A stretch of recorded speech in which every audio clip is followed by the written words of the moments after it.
At ayun na nga. Nakalatag na tayo. Ulam natin. Ayan. At ready na tayo magpakain. Dito sa lamesang ginawa ko. Ito. Sabi ko nga sa inyo, 50 katao ang pwedeng kumain ng sabay-sabay dito sa lamesang ginawa ko. Diba? Ang galing. Wala na mas gagawin na iba pa sa atin. Kundi tayo lang nag-iisang makagawa niyan. Putang yung 3 metrong lamesa na ginawa ko haba at 1 kalahati ang lapad. Piruin mo pagkakasya niya ang 50 katao sabay-sabay kakain dito sa ating lamesa. Kaya naghihintay na tayo ng kakain din sa atin. Dine-in. May dine-in na tayo.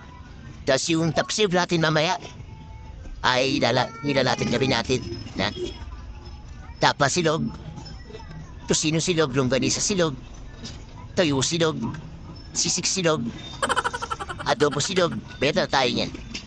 At habang tayo nagbabantay kay Andrew, umiyak na nga si Andrew. Hindi, pang iniintay nyo pa siya nandun sa Antipolo.